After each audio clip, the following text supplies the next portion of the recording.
Salam aleyküm Şeyx. Aleyküm salam və rəhmətullah bərəkət. Şeyx, bu dəfə də istər qardaşların sualları, istərsə də kommentlərdə gələn suallardan bəziləri sizə vermək istəyirik.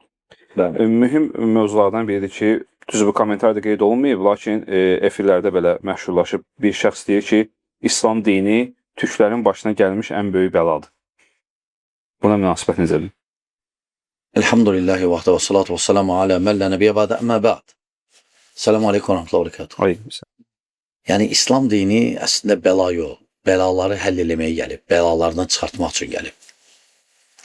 Yəni, bunu deyən adam ya savadsızdır, cahildir, ya Allah bilim, hansısa fikirlərin sahibidir. Əksinə biz türklərə baxanda əksinə.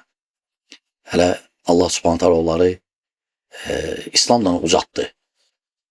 Məsələn, yaddan çıxartmaq lazımdır xilafəti Osmanlının. Məyər Osmanlıdan qabaq türklər hələ bir dövlət qurmuşdular, demək olar ki, dünyanın yarısını. Bunlar hamısı səhv fikirli insanların fikirləri də irəli sürürlər və İslamdan xəbərləri olmayan.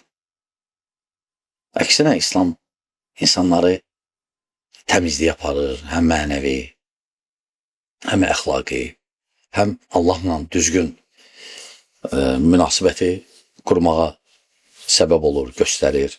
Peyğəmbərlə düzgün münasibət olmağı göstərir, insanlarla, müsəlmanla, qeyri-müsəlmanla. Yəni, demək ki, İslam dini bəladır, yox, səhvdir. Sadəcə, bilirsiniz, ola bilsin, belə fikirlər yanılır bəzi cahillərdə, əsvasızlarda.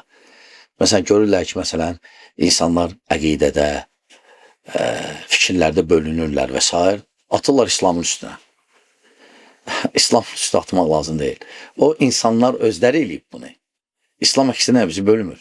İslam bizi dəvət edir birliyə, bir olaq, düzgün yanaşaq, Allahla düzgün münasibət quraq, insanlarla, ümumiyyətlə hər şeylə.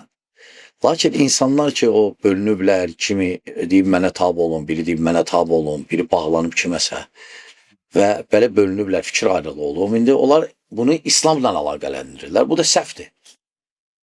Bu da səhvdir, görsən ki, adam savadsızdır. Bəli.